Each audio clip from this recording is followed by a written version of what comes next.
जीवन बड़ा ही दुखमय होता है। देखो, सुख और दुख दोनों चलते ही रहते हैं, ये दोनों टायर हैं ज़िंदगी के। ज़िंदगी एक है और सुख और दुख उसके दोनों टायर हैं, और ये दोनों ही घूमेंगे।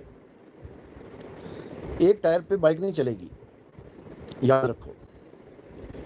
सुख और दुख आते जाते रहते हैं, ये कभी स्थिर नहीं रहते, स्थायी नहीं रहते। होगा, आज सुख है कल दुख होगा। अगर दुख जीवन में ना आए तो सुख का आभास ही ना हो पाए। अगर गर्मी ही नहीं आई तो तुम्हें एसी की ठंडक मिलेगा, उसका आनंद कैसे आएगा? तो इसलिए दुख भी ज़रूरी होते हैं। और ये कभी मत सोचना कि दुख आ गया है तो दुख हमेशा रहेगा। ऐसा नहीं होता, ऐसा नहीं होता। सुख और दुख आते जाते रहते हैं। हाँ, जिसके शरीर का अंत ही होने वाला है, जो निश्चित ही हो गया, तो उस जो दुख है वो उसके शरीर के अंत का कारण बनेगा। लेकिन जो विवेकी हंस होते हैं, जो इस काया से परे का ज्ञान रखते हैं, उनको विचलित नहीं होना चाहिए।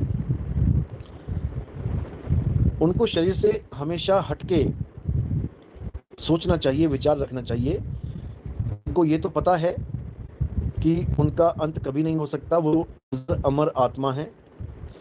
अब उस स्थिति में स्थित रहने की कोशिश करनी चाहिए। गुरु से भेद प्राप्त करके, गुरु से रहस्य प्राप्त करके अपने आत्मज्ञान में स्थित हो जाना चाहिए।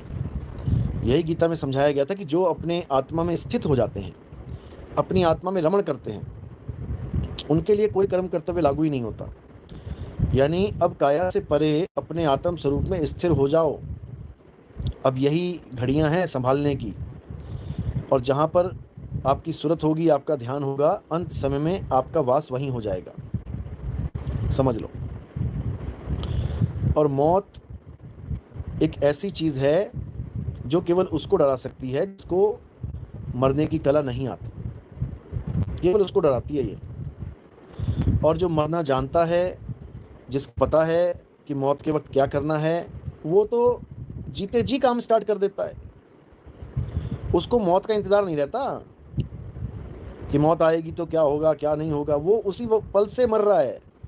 जब से उसकी दीक्षा हो गई, जब से उसको कामिल मुर्शिद मिल गया, उसको भेद प्राप्त हो गया, वो उसी दिन से मरना चालू हो गया। वो मौत का इंतज़ार नहीं करता कि मौत आएगी तब मरेंगे, क्योंकि जो असली विधि है वो मौत की ही विधि है, मौत की ही विधि है। तो जो असली जलवा है खुदा का, असली मौज है मालिक की, जो असली आनंद मिलेगा वो मौत के वक्त ही मिलेगा। लेकिन उसको मिलेगा जिसको मरना आता है, जिसने समझ लिया है कि कैसे शरीर को छोड़ना है, वो आनंद में जाएगा। और जो इस मोह में पड़ा है कि हाय मर गया मैं, हाय मैं कैसे बचूं, तो समझ लो उसको दुख आएगा ही आएगा। इसका मतलब ये नहीं है कि परमात्मा उसका साथ नहीं देगा, बिल्कुल देगा, बिल्कुल देगा। लेकिन उसको एक कदम उठाना ही पड़ेगा। मालिक 100 कदम तभी चलेगा। इसलिए जब तक लगे कि हाँ, इस काया को बचा सकता है, बचाने की कोशिश करो। लेकिन जब भी निश्चित हो जाए कि अब काया का कोई खेल नहीं बचा है, तो मेरे भाई इस काया से, इस शरीर से बिल्कुल अपना ध्यान हटा लो और अपने निज स्वरूप पे ध्यान स्थित कर लो। अपने स्वरूप में आ जाओ, अपने आत्म स्वरूप को प्राप्त कर लो। एक बार आत्म स्वरूप प्राप्त हो गया, उसके बाद तुम्हें मौत नाम की चीज का कष्ट रहेगा ही नहीं, समझ लो। और निराश भी नहीं होना है। अगर मरते दम तक भी आपको कोई अनुभव नहीं हुआ, तब भी चिंता करने का विषय नहीं है। ये सरेंडर का विषय है। जब आपने सरेंडर कर दिया मालिक के आगे, आपने सब कुछ सरेंडर कर दिया, समर्पण कर दिया, अब उसका खेल बचता है, आपका खेल खत्म है। अब वो दिखाएगा अपना खेल।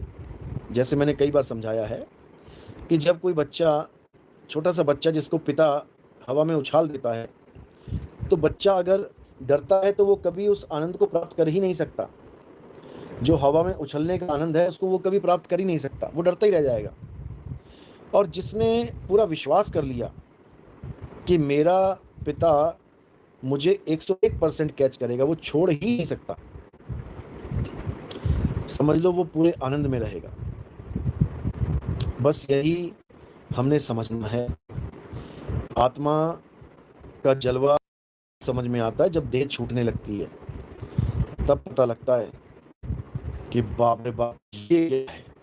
इसकी वजह से चल रही थी ये सारी काया, इसकी वजह से मिट्टी का पुतला दौड़ रहा था। याद करो, अल्लाह ने, मैंने पहले समझाया था कि जब अल्लाह ने आदम अलैहिस्सलाम को मिट्टी से बनाया और जब उसमें आत्मा का प्रवेश किया, आत्मा से कनेक्टेड किया, तब सबको हुक्म दिया कि सजदा करो, इसका सजदा करो, क्योंकि अल्लाह का ही हुक्म है कि अल्लाह के सिवा किसी को सजदा नहीं करना है। और अल्लाह ही हुक्म दे रहा है कि आदम अलैहिस्सलाम को सजदा करो। अब जो विवेकी पुरुष है, जो समझदार इंसान है, वो समझ सकता है इस बात को कि आदम अलैहिस्सलाम को सजदा आखिर क्यों किया गया। क्या उनकी नाशवान काया को सजदा किया गया, या उस काया को चलाने वाला वो अमर तत्व, अखंड तत्व, उसको सजदा किया गया। बस इसको समझ लो। तो बात सारी आत्मा की है। आत्मा अजन्मा है, नित्य है, शाश्वत है। उस आत्मा को पाना ही इंसान जन्म का लक्ष्य है। उसी को हम मुसलमानों की भाषा में खुदा कह देते हैं। खुदा यानी दुनिया को छोड़ और खुद में आ। जब खुद में आ गए तो खुदाई हो गए। बूंद समुद्र में मिल गई तो समुंदर ही हो गई। यही समझाया जा रहा है। ईसा मसीह ने हमेशा अपने आप को क्या बोला? I am son of God, I am son of God. अब देखो कितने चतुर हैं ये इस्कॉन वाले, हमारे कृष्ण जी के जो मंदिर हैं, इस्कॉन टेम्पल कहाँ से कहाँ बात घुमा के कहाँ फिट कर देते हैं। उन्होंने आजकल क्या यूट्यूब पे चला रखा है कि ईसा मसीह कहते हैं कि मैं परमात्मा का बच्चा हूँ, I am son of God. तो वो तो हो गया सन ऑफ गॉड। तो गॉड कौन है? अब गॉड किसको घोषित कर दिया? कृष्ण जी को, कि कृष्ण जी इज गॉड। वो गीता में कह रहे हैं आई एम गॉड। तो कहाँ फिट कर दिया कि देखो Jesus is son of God and Krishna is the. उस दिन तुम्हें सारी कहानी समझ में आ जाएगी। वो तीनों साकार किस में विलय हो रहे हैं? वो निराकार में विलय हो रहे हैं, और वो निराकार ही सदा शिव है। अच्छे से शिव महापुराण पढ़ लो, तुम्हें समझ में आ जाएगा। और जो कहते हैं कि शिव जी और शंकर जी एक हैं, वैसे तत्व रूप तो देखा जाए वो एक ही हैं, लेकिन जब गुण रूप में देखा जाएगा तो एक नहीं है। एक तमोगुण है और एक निर्गुण है। दोनों एक कैसे कर दोगे तुम? तीन गुणों में ब्रह्मा रजोगुण, विष्णु सतोगुण और शंकर तमोगुण हैं। और जो निराकार है वो निर्गुण निराकार है। तुम तमोगुण को कैसे कर दोगे निर्गुण? तुम सरगुण को कैसे कर दोगे निर्गुण? तुम रजोगुण को कैसे कर दोगे निर्गुण? गुणों के आधार पर दोनों में भिन्नता है। इसी भिन्नता के आधार पर सारे धर्म आपस में झगड़ा कर रहे हैं। कोई सरगुण में रीझ रहा, कोई निर्गुण ठहराए। कबीर की मुंह से कहीं ना जाए। इन दोनों के भेद को समझ लो। अब कई लोग ये सोचते हैं कि केवल शंकर जी और शिव जी एक हैं, जबकि शिव महापुराण में बिल्कुल क्लियर लिखा है कि मैं ही इन तीनों रूपों में प्रकट होता हूँ। यानी मैं इनको प्रकट करता हूँ तीनों को, और मैं ही हूँ तीनों। मैं ही ब्रह्मा, मैं ही विष्णु, मैं ही शंकर हूँ। हम में कोई भेद नहीं है, समझ लो। लेकिन मैं गुप्त रहता हूं। वो चौथा जो है वो गुप्त रहता है और अपने तक किसी को पहुंचने नहीं देता। इसलिए उसने अपना नाम रखा है अलख निरंजन, यानी जिसको कोई लख नहीं सकता। जब तुम उसको लख ही नहीं सकते तो उस तक पहुंचोगे कैसे? तो वो निराकार निर्गुण अपने आप को छुपा के अपने पुत्रों को उत्पत्ति कर रहे हैं, तो उत्पन्न कर रहे हैं। तो पुत्री कहलाएंगे। अपने पुत्रों को पुजवाने में लगा हुआ है,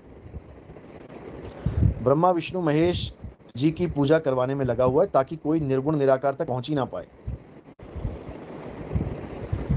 और जो निर्गुण निराकार की साधना में आ जाते हैं उनको वो आगे नहीं बढ़ने देता, आत्म तक नहीं पहुंचने देता, वो निराकार में ही कहानी खत्म कर देता है। दिक्कत ये भी है। इसलिए साहिब ने समझाया, निराकार निर्गुण है माया, तुमको नाच नचावे हो, और चरम दृष्टि का यानी साकार का चरम दृष्टि का कुलफा देके 84 भरमावे हो। समझ लो, ये साकार सृष्टि बना के चरम दृष्टि की कुल्फा दे दिया, जैसे कुल्फी चाटते रहते हैं, बस ऐसे ही साकार सृष्टि ये चटवाती रहती है और 84 भरमाती है। इसका खेल ही यही है। अब इसी से बचना है तो क्या कह रहे हैं, बचना चाहो काल जाल से चीनो शब्द हमारा, यानी निराकार और साकार दोनों से परे मेरे शब्द को चीन लो। मेरा शब्द क्या है?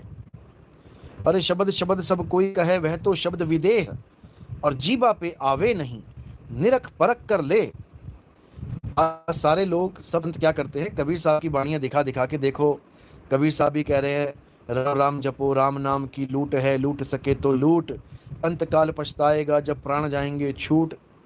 देखो कबीर साहब भी कह रहे हैं कि नाम जपना है, और कबीर साहब का नाम ले लेके इन्होंने अपनी दुकानें सेट कर ली नाम जाप वाली। अब कबीर साहब समझा रहे हैं कि शब्द शब्द सब कोई कहे, वह तो शब्द विदेह, और जीबा पे आवे नहीं। जो मेरा राम नाम है, जो मेरा नाम जिसको मैं कहता हूं नाम जपो भाई ऐसे ऐसे, ध्रुव प्रहलाद जपो हरि जैसे, वो नाम पे आवे नहीं। उसका भेद बता दिया कि वो जीप पे नहीं आता, कि तुम सोचो कि जीप पे आ गया, राम राम राम राम राम, हरे कृष्णा हरे राम, राधे राधे राधे राधे, अल्लाहु अल्लाहु अल्लाहु, वाहिगुरु वाहिगुरु वाहिगुरु, कबीर कबीर कबीर, ये सब नहीं चलेगा। ये सब 52 अक्षर का खेल है। 52 अक्षर जीव आधारा, आदि अक्षर जिभ्या से न्यारा। तो वहां ये खेल खत्म हो जाता है। तो उसी खेल को खत्म करने के लिए 10वां अवतार कल की अवतार का जिक्र किया गया। इमाम मेहंदी कुरान में जिक्र किया, जीसस सेकंड कमिंग बाइबल में जिक्र किया गया, मर्द का चेला गुरु ग्रंथ साहब में जिक्र किया गया, निकलंक अवतार गरीबदास जी महाराज के ग्रंथ में जिक्र किया गया, मैत्रेय बुद्ध, ये बुद्ध जी के शिष्यों ने ग्रंथ लिखे उसमें जिक्र किया गया। बुद्ध के अपने मुंह से निकले हुए वचन थे कि मैं भी एक बुद्ध हूं और एक बुद्ध और आएगा, वो इतना बड़ा बुद्ध होगा, कहने का मतलब उसका प्रचार इतना ज्यादा फैलेगा कि पूरी दुनिया में वो मैत्रेय यानी कि दोस्ती, मैत्रेय बुद्ध कहलाएगा वो, यानी हिंदू मुसलमान सिख ईसाई सारे धर्म के लोगों में वो दोस्ती करवाएगा। ये महात्मा बुद्ध की जो उनके शिष्यों ने ग्रंथ लिखे हैं उसमें का पूरा जिक्र है। भविष्य मलिका उसमें भी जिक्र आता है कि एक गुरु रूप में एक ऐसा प्रचार चलेगा कि पूरी दुनिया में उसकी लहर चलेगी। और भी बहुत से ग्रंथों में इसका जिक्र आता है। कलयुग में सतयुग का कालिदास जी की वाणियों में आता है, तुलसीदास जी की वाणियों में आता है, बाबा रामदेवड़ा नीले घोड़े वाले उनकी वाणी में आता है कि कलयुग में ही सतयुग आएगा और सतनाम का परचम लहराएगा। सतनाम बाकायदा उन्होंने नाम लिख रखा है, सतनाम। करूंगा मैं जब सत्संग आगे बढ़ाएंगे 209 से आगे तो आपको पूरा खुलासा कर देंगे इसका। जबकि उनके ही भक्तों में किसी को सतनाम का जिक्र तक नहीं पता कि सतनाम है क्या। बस आरतियां आ रहे हैं, जयकारे लगा रहे हैं, लेट लेट के जा रहे हैं, मन्नतें मांग रहे हैं, पूरी हो रही हैं, चढ़ावा चढ़ा रहे हैं। यही जीवन है। सतनाम कहाँ गया, सतनाम का क्या खेल है, किसी को नहीं पता। तो बाबा रामदेवरा ने भी अपनी जो उनकी वाणी है, चालीसा है कि क्या है, उसमें पूरा जिक्र है इसका। तो हर ग्रंथ में, हर धर्म में ये जिक्र किया गया है कि एक ऐसा समय आएगा जब घर घर में बोध विचार होगा, लोगों को सत्य का पता लगेगा कि सत्य क्या है, और लोग सत्य को अपनाएंगे, बिल्कुल अपनाएंगे, और असत्य को पहचान के दूर करेंगे। लेकिन आपको पता है कि जब कृष्ण आते हैं तो पौंड्रक भी आते हैं। पिछली बार एक कृष्ण थे तो एक पौंड्रक आए थे। इस बार मैंने बताया आपको कल्कि का भेद, कि घर में कल्कि होंगे तो भैया जितने कल्कि होंगे उतने ही पौंड्रक भी होंगे। तो नकल मारने वालों को पौंड्रक कहते हैं। तो आज हमारा सत्संग सुन सुन के आज सब नकल पे नकल मारने में लगे हैं। पत्थर पूजने वाले, पत्थर पूजने वाले, जिनको कभी देखा नहीं उनके लिए रोने वाले, जिनको कभी देखा ही नहीं, ना राम जी को किसी ने देखा, ना कृष्ण जी को किसी ने देखा, पत्थर की मूर्ति देख के आंसू बहा रहे हैं। बताओ, वो अब आत्मा की बात करने लगे, अब वो आत्मज्ञान की बात करने लगे। ऐसा हाल हो गया है। पहाड़ों की परिक्रमा करने वाले बात करने लगे। बताओ, अरे मेरे भाई, आत्मज्ञान जिसको हो जाता है ना, उसकी ये पत्थर मूर्ति पूजा पाठ ये सब छूट जाता है। ये 84 की यात्रा, 84 कोस की यात्रा, ये सब खत्म हो जाती है। उसको आत्मज्ञानी को क्या चाहिए? 84 कोस की 85 कोस, अरे उसको आत्मज्ञान हो गया भाई, उसको आत्मा में परमात्मा मिल गया। वो क्यों वहां पे 84 कोस यात्रा करता फिरेगा? ये अज्ञानियों का काम है, अज्ञानियों का। पहली बात तो आपको ये हुक्म दिया ही नहीं गया कि आप 84 कोस की यात्रा करो, गोवर्धन पर्वत की यात्रा करो। आप क्यों कर रहे हो भाई? गोकुल वासियों को ये आदेश दिया गया था उस समय जब देवताओं की पूजा का खंडन कर दिया था कृष्ण जी ने, कि नहीं पूजना कोई देव, नहीं पूजनी कोई देवी। अगर कृष्ण जी की बात को आप आज तक मान रहे हो तो फिर देवी देवताओं की पूजा दोबारा से क्यों स्टार्ट कर गई? वो बात क्यों नहीं मान रहे? अगर कृष्ण जी की कही बात की गोवर्धन का चक्कर लगाओ, तुम आज तक लगा रहे हो, तो कृष्ण जी की ही बात की देवी देवताओं की पूजा नहीं करनी है, क्यों कर रहे हो? कोई भी शादी होती है बिना देवताओं के मंत्र के करके दिखाओ शादी। क्यों कर रहे हो? क्यों हवन कर रहे हो? अग्नि स्वाहा, पवन देव स्वाहा, क्यों क्यों कर रहे हो? ये शनि देव का मंदिर, ये उसका देव का मंदिर, ये इसके देव का मंदिर, क्यों देवी देवताओं के मंदिर बना रखे हैं भाई? अगर कृष्ण जी की इतनी ही आज्ञाकारी शिष्य हो तो फिर सारी बातों पर अमल करो, कि बस एक तुम्हारे मतलब की पकड़ ली, बाकी सब छोड़ दी। वही हाल मुसलमान भाइयों का है।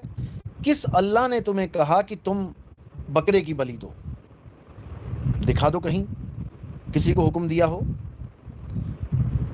वो तो एक नबी की परीक्षा ली कि जो तुझे, बकरा नहीं बोला उसको कि बकरे की बलि दो, नबी को बोला कि जो तुझे सबसे ज्यादा प्यारा है वो मेरे नाम पे भेंट दे दे, कुर्बान कर दे मेरे ऊपर। नबी सच्चा मुसलमान था, उसके दिमाग में एक बार भी ऐसा फितूर नहीं आया कि मैं किसी कम प्यार करने वाली चीज को कुर्बान कर दूं। भाई वो ऐसा क्यों करेगा? क्योंकि हर चीज अल्लाह की है। नबी अल्लाह का, नबी की घरवाली अल्लाह की, नबी का बेटा अल्लाह का, ये दुनिया अल्लाह की, सब अल्लाह का ही है। लेकिन अल्लाह की हर चीज में से जो मुझे सबसे ज्यादा प्यारा है, मैं वो अल्लाह के नाम पे कुर्बान कर दूंगा। ये नबी की सोच थी। और आज के मुसलमान की क्या सोच है कि 5,000 का 10,000 का बकरा ले आऊंगा, 2-3 महीने पालूंगा, उससे मुझे प्यार होगा, फिर मैं अपनी प्यारी वस्तु को कुर्बान कर दूंगा। अरे भाई, तुम बकरा भी गोश्त देख देख के चेक कर करके लेके आते हो कि खाने में मजा आएगा कि नहीं। बकरा भी तुम गोश्त चेक करके लेके आते हो, खूब जांगे दबा दबा के देखते हो उसमें कि कितना गोश्त है, तब उसका रेट लगाते हो। किसको बेवकूफ़ बना रहे हो भाई? तुम अल्लाह को बेवकूफ़ बना रहे हो। है तुम्हारे अंदर इतनी औकात कि तुम अल्लाह को बेवकूफ़ बना दो कि मुझे बकरे से प्यार है, मैं कुर्बान कर रहा हूं तेरे नाम पे। कमाल कर दी तुमने, कमाल। और बातें कर रहे हो कि हमें अल्लाह पे पूरा विश्वास है। अरे तुम अपने लड़के की बलि देके दिखाओ ना उस नबी की तरह, तो तुम्हारा भी नाम इस दुनिया में चमक जाए कि अल्लाह की चीज थी, अल्लाह पे कुर्बान कर दी। देके दिखाओ अगर अल्लाह पे इतना भरोसा है।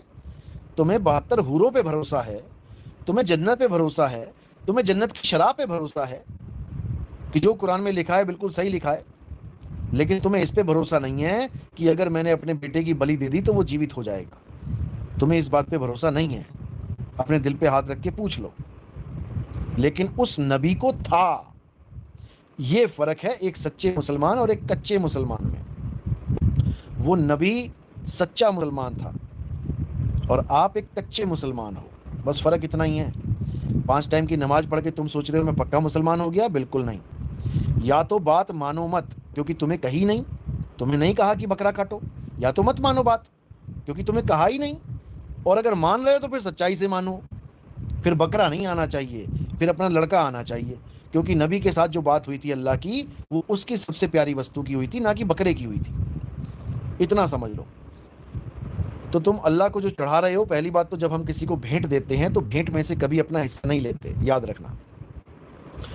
हम जब कोई चीज़ कुर्बान करते हैं कि तेरे नाम पे मैंने ये सब दौलत कुर्बान कर दी, कुर्बान कर दी, अब दौलत से मोह नहीं रहना चाहिए। अब उसमें से एक चवन्नी भी नहीं चाहिए हमें। अगर चाहिए तो इसका मतलब कुर्बान नहीं करी। तो अगर तुमने बकरा कुर्बान किया ही है तो बकरे को मारो मत, बकरा कुर्बान कर दो, छोड़ दो बकरा। तुमने खरीदा, प्यार किया, छोड़ दो बकरा, मारो मत। और मारो क्या, तुम तो मार के खा भी जा रहे हो, बताओ। तो ये चीज़ बिल्कुल अलाउड नहीं है, ये चीज़ बिल्कुल गलत है। जो जायज़ है वो जायज़ है, जो जायज़ नहीं है वो नहीं है। मेरी नज़र में हिंदू, मुस्लिम, सिख, ईसाई ये सब एक हैं। ये परमात्मा के बनाए हुए, मालिक के बनाए हुए जीव हैं। इनमें कोई भेदभाव नहीं है जब तक ये खुद अपने आप में भेदभाव ना करें। इनमें कोई भेदभाव नहीं है। आप 4 बच्चों को, हिंदू, मुस्लिम, सिख, ईसाइयों को जैसी पैदा होते रख दो, अब बताओ क्या भेद उसमें? कोई भेद नहीं है। कोई देख के पहचान ही नहीं सकता कि हिंदू है कि मुसलमान, कि सिख है कि ईसाई, क्योंकि प्रकृति के द्वारा उनको एक जैसा बनाया जा रहा है। अब आगे का खेल इंसान का शुरू होता है। प्रकृति ने तो बना के डिलीवर कर दिया, अब आगे उस प्रोडक्ट के साथ क्या करना है वो इंसान देख रहा है। किसी ने उसका खतना करवा दिया तो मुसलमान बन गया, किसी ने उसकी चोटी रखवा दी तो वो पंडित जी बन गया, किसी ने उसके बाल बड़े करके पगड़ी बांधनी शुरू करवा दी तो वो सिख बन गया, किसी ने उसके गले में क्रॉस डलवा दिया तो भैया वो ईसाई बन गया। ये सब इंसान की खुराक है, ये अल्लाह की नहीं है। तो हमारी नज़र में सब एक हैं। सबसे पहले हम इंसान हैं। 4 बच्चों को आप चौक पे छोड़ दोगे ना, नंगे बच्चे बिल्कुल जब भी पैदा ही हुए हैं, तो खबर क्या छपेगी? अखबार देख लेना, वहाँ बोला जाएगा कि 4 नवजात शिशुओं को कोई चौक पे छोड़ के चला गया। एक बार भी नहीं बोला जाएगा कि एक हिंदू, एक मुसलमान, एक सिख, एक ईसाई बच्चे को कोई छोड़ के चला गया। तो हमारी जो सबसे पहली जात है वो इंसान है, जिससे हमें पहचाना जा रहा है। कुत्ते के बच्चे और इंसान के बच्चे में देख के भेद किया जा रहा है, अलग किया जा रहा है। इंसान है सबसे पहले हम, क्योंकि हमें इंसान का शरीर मिला है। उसके बाद तुम हिंदू बनो, मुसलमान बनो, वो भी जरूरी नहीं कि तुम मुसलमान परिवार में पैदा होगे तुम सदा मुसलमान रहोगे, या हिंदू के परिवार में पैदा होगे तुम सदा हिंदू रहोगे, ऐसा बिल्कुल नहीं है। आज मैं हिंदू हूँ, कल को क्या पता मुझे कुरान की ऐसी बात अच्छी लगे कि मैं कन्वर्ट हो जाऊं। आप देखिए कितने मुसलमान इस्लाम को छोड़ के ईसाई बन गए, यूट्यूब सर्च करो। कितने ईसाई ईसा मसीह को छोड़ के मुस्लिम हो गए, यूट्यूब पे सर्च करो। कितने हिंदुओं ने हिंदू धर्म को छोड़ के बौद्ध धर्म अपना लिया, सर्च करो, सब मिल जाएगा। तो बात ये नहीं है, बात ये है कि अलग तो हमें सबने कर दिया, अब एक कैसे होंगे, मुद्दा ये है।